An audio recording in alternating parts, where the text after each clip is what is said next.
भैया प्रोडक्ट ऐसा बनाओ कि कस्टमर ही कस्टमर को लेकर के आए और आपकी बात बन जाए। जब कस्टमर दूसरे कस्टमर को आपके बिजनेस के बारे में बात करेगा तो तभी तो आपका बात अपने आप बनेगा, क्योंकि वो दूसरों से आपके बारे में बात करेगा। और यही वर्ड ऑफ माउथ हुआ, सब लोगों ने बताना शुरू कर दिया भैया इसने तो कैलकुलेटर ला दिया है, इसकी रेपुटेशन बढ़ गई, इसकी इज्जत बढ़ गई। और reputation is the new currency. ओहो, रेपुटेशन तो करेंसी है। इंपैक्ट ये हुआ कि 2012 में ही इनकी ऑर्गेनिक ग्रोथ कैसे हुई कि पहले 200 अकाउंट पर मंथ खोलते थे, अब ये 1000 अकाउंट पर मंथ खोलने लगे 3 ही महीने के अंदर। एवरेज ट्रेड इनके 4 गुना बढ़ने लग गए अपने आप ही। फ्लैट फी मॉडल थी, और आज जो 15 करोड़ डेली ट्रेडर की जो ट्रांजैक्शंस हो रही हैं बीएसई एनएसई पे कंबाइंड, उनमें से 3 करोड़ ट्रेड खाली इनके प्लेटफॉर्म पे हो रही है 15 करोड़ में से। ये रिकरिंग रेवेन्यू। जैसे आप सब्सक्रिप्शन बेस्ड बिजनेस होता है वो भी recurring revenue, long term contract होते हैं वो भी रिकरिंग रेवेन्यू, मेंबरशिप प्रोग्राम होते हैं वो भी रिकरिंग रेवेन्यू होते हैं। नेटफ्लिक्स जो है वो रिकरिंग रेवेन्यू का पैसा लेता है आपसे। हाँ जी, नेटफ्लिक्स ने भी रिकरिंग रेवेन्यू के चक्कर में 20,000 करोड़ का प्रॉफिट किया पिछले साल।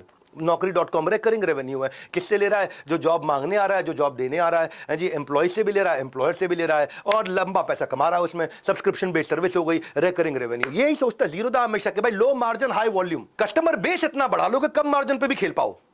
जहां सबने ट्रेडिंग पर एक्स्ट्रा चार्जेस लगाए, कामत ने कॉस्ट कम करके अपने कस्टमर बढ़ाए, और जितने कस्टमर बढ़ते गए बाद में क्रॉस सेल अपसेल भी किया और चीजें करी। आपको बताता हूं अभी आपको। अच्छा, आपका टेक्नोलॉजी बनाने के पैसे नहीं थे।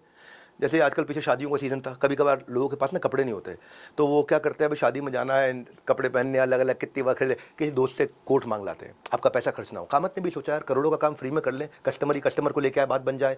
तो ये मैं टेक्नोलॉजी किसी से ले लूँ क्या? अभी तक ये खाली नेशनल स्टॉक एक्सचेंज के साथ काम कर रहे थे, कोई याद है ना, उन्होंने इनकी टेक्नोलॉजी बना के दी थी। अब जीरोधा जो है ना बीएसई का काम नहीं कर पा रहा था।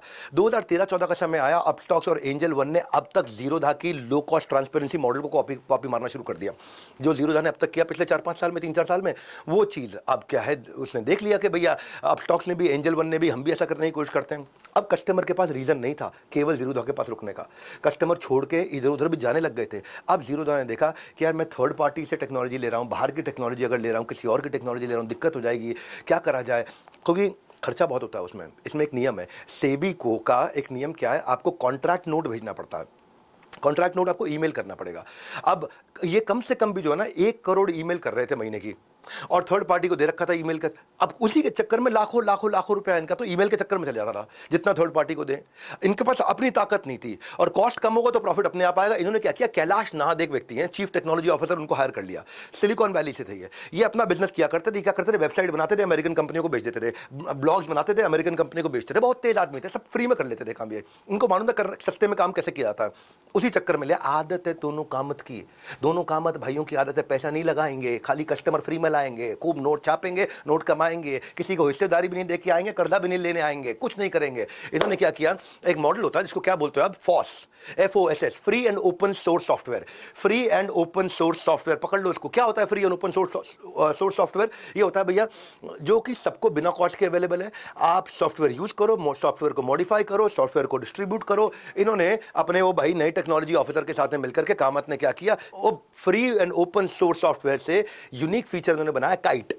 अब काइट क्या है, एक इजी इंटरफेस बना दिया, और ऐसा इंटरफेस बनाया कि 3-4 बजे शाम को मार्केट बंद हो जाएगी तो उसके बाद भी, आफ्टर मार्केट भी, संडे के दिन भी आप ऑर्डर का काम कर सकते हो।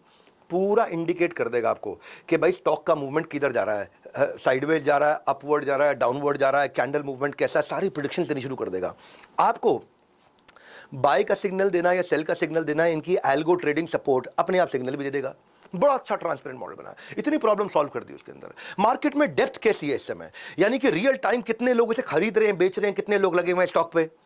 सक्सेस की ये है कि टेक्नोलॉजी को ही प्रोडक्ट बना दो, टेक्नोलॉजी को फीचर मत बनाओ, टेक्नोलॉजी ही प्रोडक्ट बन जाए।